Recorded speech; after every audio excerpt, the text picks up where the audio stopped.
Digital marketing is understanding your audience, right? Understanding your fans. For an artist, from an artist standpoint, you got to know where your fans live. You got to know how your fans consume music. So if your fans are on Instagram, on YouTube, let's say Audio Mac, understand that they live there. And then from a marketing standpoint, that's where you're going to lean in, in the beginning.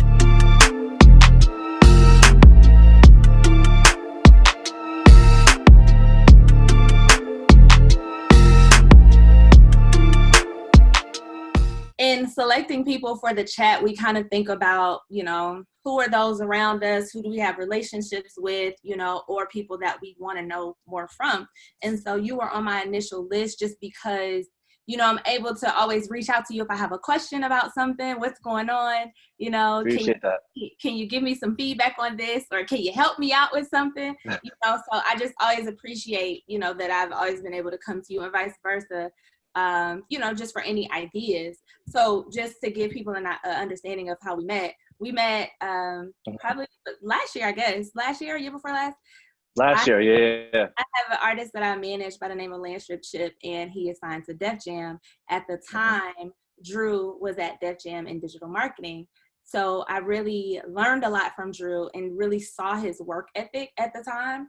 And so, I gravitated towards you because naturally the people that are like working hard, you're like, oh shit, okay, that's going to be my guy in the building. You know what I mean? So I really appreciated that. And I saw the work that you put in and how forward thinking you were with the project. So naturally we just kind of kept in touch as you transition. But just to give people a background on you, tell us where, what's your background career-wise and how Sure. Yeah, for sure. So for some context, what I do now, I'm the VP of Digital at Alamo Records. So I help co-lead digital over there for some artists like Rod Wave, Lil Gada, and more. Also, I'm a co-founder of a music and tech platform called the Digilogue, which basically, helps music creatives connect. It's an online platform, and we're here to really support creatives during this pandemic. But started in music really 10 years ago. So you may not know this, but actually had a career in finance. 3 years right after college. I hated my job. I think I think I grew up with conservative parents, and I don't know if anyone in the audience or attendees. I feel like sometimes we're conditioned to do something just to like satisfy other people. So that was kind of like the road I was on right after college, and in my heart, like I was really inspired by a lot of my peers who were creatives, whether it was DJs and just designers. And one of my friends was a DJ, and he at the time, was just always talking about music. And I loved music, but I wasn't necessarily understanding like the nuances of it. I just knew marketing, I knew business. So he wanted to like book gigs, and I just connected the dots just because from a professional standpoint, I was able to say like, hey, I'm his pseudo manager. I want to help him book these gigs across New York City, and that's really like where my career started. I didn't necessarily have any mentors at the time. I didn't have a book. I was kind of just figuring things out on my own. So I started a management company, started managing DJs, and really developed relationships with emerging artists. Fell in love with being in the studio, understanding from artists like literally writing a record from scratch and seeing how that really the evolution of that record from the mixing and the mastering. And then my expertise is more so in the marketing. And this is a time when digital marketing really started to like really take off for artists, right? So this is like kind of the end of the era of like MySpace. What year is that? This is around 2010. Okay. So we're going into a space where a transition really from like the MySpaces of the world into Twitter and YouTube and streaming, right? I'm 2011, people are talking about within my peers about Spotify and SoundCloud, and I had to figure that out because I was working with my own artists. So as a manager at the time, you're really trying to like do all the things, and that really helped me to be more well-rounded when marketing artists. And fast forward 2016, I started the Digilogue, which stands for Digital Dialogue, to really just connect artists and music creatives. So we started doing workshops to educate them and really give them a starting point, just because at the time, there's a lot of just events, but it was hard for just artists and creatives just to connect the dots. It didn't necessarily feel like a safe space for them, just because, a lot of these creatives are very shy, like maybe socially, introverted. And we wanted to create a space where it was just easy for people to talk to each other. And we've been able to do that over the past, almost 4 years. And because of that, shout out to JD, who has digital over at Def Jam. He's the one that found me and DM'd me on IG, and was just like, hey, I love what you're doing. Can you come in and help consult? So this is around 2018, and started consulting and literally jumped right into the whole good music releases. Between, I think it was like, remember that summer when Kanye released like from all his artists, like literally back to back. It started with Pusha. Yeah, literally was like, hey Drew, come on in. So you hold on, wait. So you got a job based off of your platform that you built, and like just kind of promoting yourself and your company online. You got a job at Def Jam from that. I didn't know that. I didn't know that you got your job through your business. Wow. Yeah. So shout out to JD for really giving me the opportunity. And I didn't necessarily have label experience. I always knew I loved artists. I loved working with artists. I loved music, and really had to learn the nuances of the building, right? Working with different departments. And at the time, there was, I was assigned different artists, and, immediately I was like, there was this artist, Danny Lay, at the time. It was 2018. She didn't really like break off yet, and it was kind of quiet for her in the building. Like no one really was like talking about her until things really took off for her virally. But I remember watching her at South by Southwest. I was like, she's like a triple threat. She can perform, sing, rap, and do like a bunch of things. She's like a hybrid, and I was really excited to like work on that project and really be part of the team collectively to kind of see her grow. During those 2 years I was at Def Jam. So for those that may not know, talk about like the nuances of being a digital marketer, because right now the digital marketers, it's our time right now. This is the time when everybody's calling you like, what do I do? How do I get to? How much is it going to cost? You know what I mean? Like, what's the plan? So talk to people just so that they understand, because a lot of people, and I'm sure you know this just through Digilogues, a lot of people aren't familiar with how many responsibilities there are within the record business, within, a label system. Talk to us about digital marketing and what your responsibilities are. 100%. So especially now during COVID, a lot of the marketing initiatives is digital. That's just the reality of it. I think just for the assumptions and misconception, never ask a digital marketer to make things go viral. That's just the worst thing. It's a trigger word for us, right? It's like viral, what? So just managing expectations. So for me, the way I kind of break down digital marketing is in three buckets.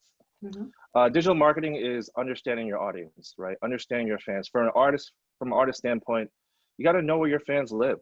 You got to know how your fans consume music. So if your fans are on Instagram, on YouTube, let's say Audiomack, understand that they live there. And then from a marketing standpoint, that's where you're going to lean in, in the beginning. I think a lot of, artists or managers sometimes tend to have a blanket approach. So like they'll just market across the board, but not understanding where their audience lives. So I think that's super important.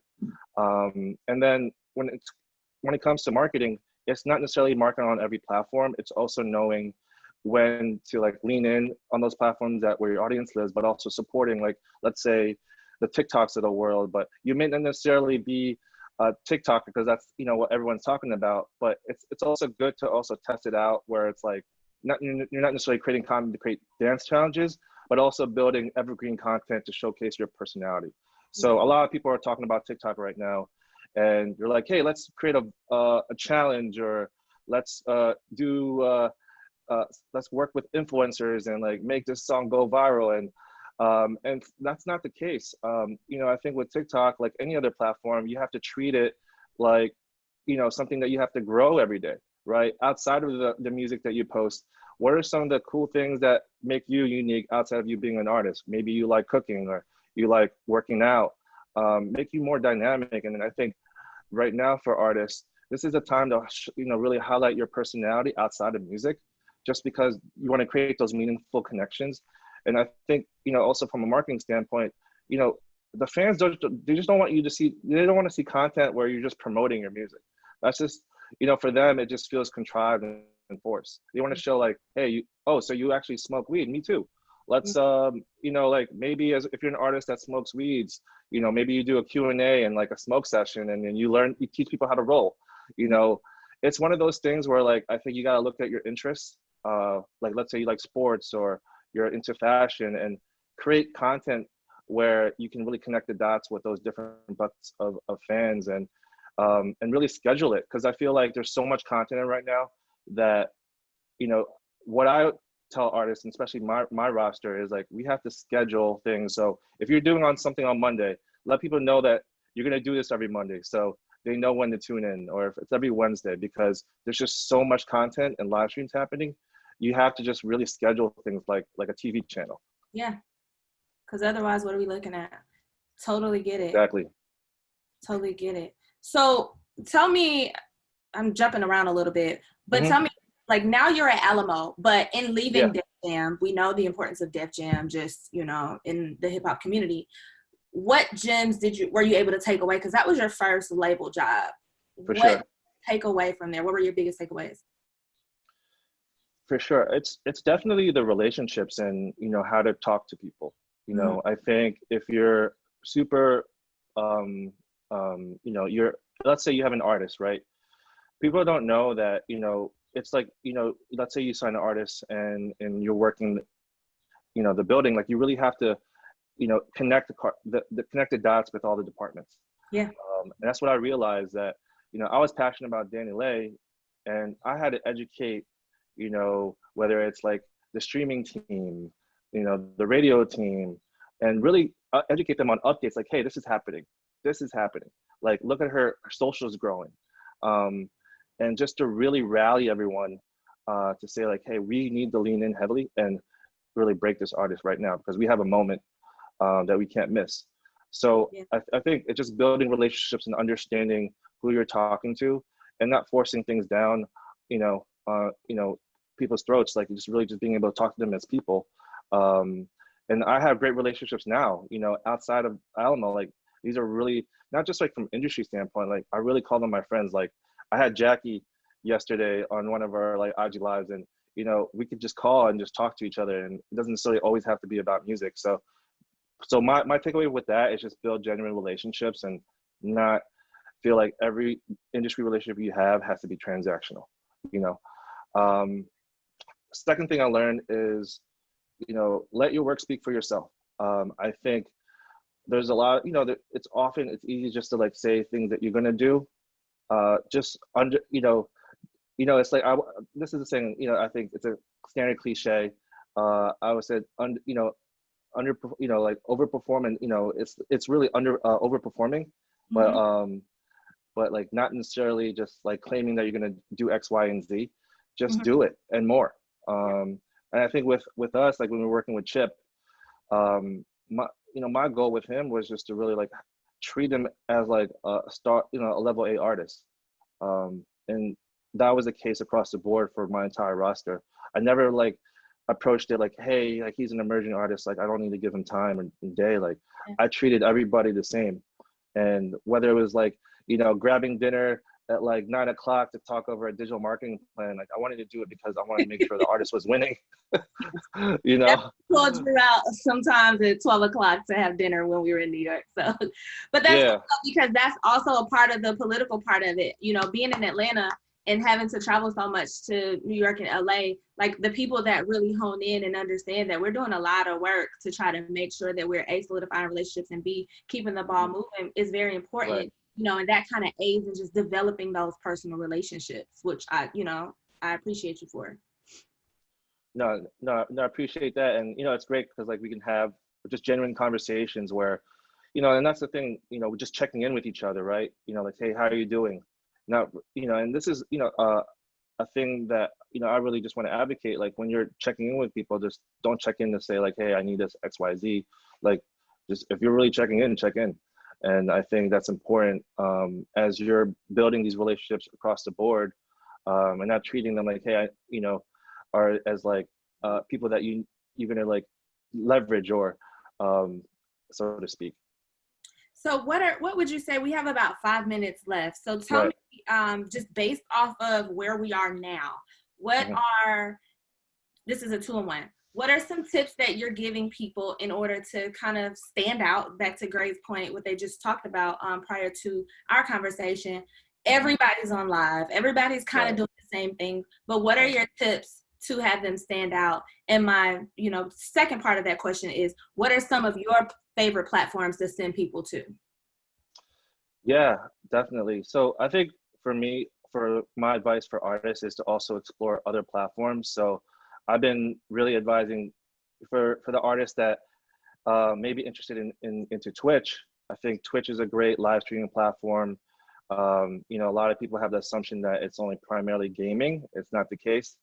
We've done programming around it where like performers and, our DJs, and the audio sounds amazing. So I think it's important for artists to just not get comfortable. Like, hey, all my fans live on IG. Why would I explore Twitch or these other platforms? And I think it's important, this especially now, to like test these these new platforms and build audience there, and especially creatively, like to take chances, right? There's no right or wrong right now. I think we're all trying to figure this out while we're at home. And artists sometimes, I can't speak generally, but they may feel so like protective of their content or their music, but this is a time to be vulnerable, time to like open up, because everyone is in the same space and experiencing the same thing. And that's my biggest advice when it comes to that. And when it comes to like you said platforms, right? Or like going back to that, my point earlier, I think when it comes to just understanding where your audience lives, for example, like YouTube, if you're a big YouTube artist and you just have you have a lot of good videos, just know that it's not just about putting your music video out, it's really treating it like a social platform. So if you have time to post videos on Instagram, why not repurpose it and post it on YouTube as well? I think sometimes artists may have hundreds of thousands of subscribers, but they don't know that if you're not active on the channel, the subscribers are not going to like really lean in, and you really have to treat that as like a social platform, like the way you treat Instagram, like you post regularly, right? So, and that's my biggest thing. It's just being consistent. If you're going to decide to do something, make sure that you're consistent with that. Okay, so I'm going to take a question from the viewers. It is from Building Records. Sure. What is your opinion on gathering fan contact info, like emails, to keep them informed about what content you're putting out? Yeah, no, that's great. When it comes to like CRM or email marketing, I feel like it's an old way of doing it, but it's super important, particularly if you're building a fan base. I know when we were working with like of our bigger artists, my goal was always to build their email subscribers, right? But the biggest thing with that is that you have to regularly put out content and just update them. Not to say like you want to spam them with like check this out, but just what's their incentive to subscribe to this newsletter, right? Are you giving them exclusive content? Are you giving them an update on music that's coming out maybe in a couple of weeks? So what's the draw for them to like subscribe? And I think that's something they have to figure out.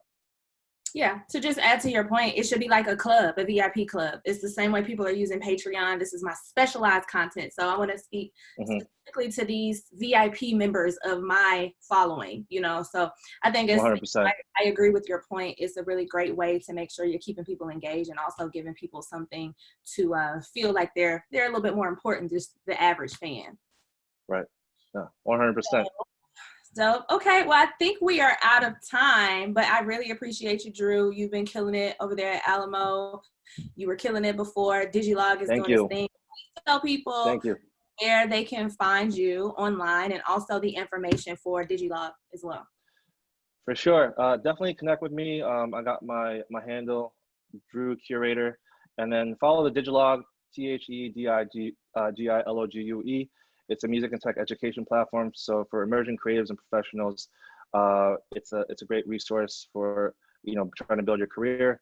We're doing a DJ set tonight from 9 to 11. So we have a Twitch channel. So definitely join in. And Okay. shout out to the Heavy Sounds team, Jason and everyone that's spoken so far. And a big shout out to you, Kirsten, for giving me the time and day to speak.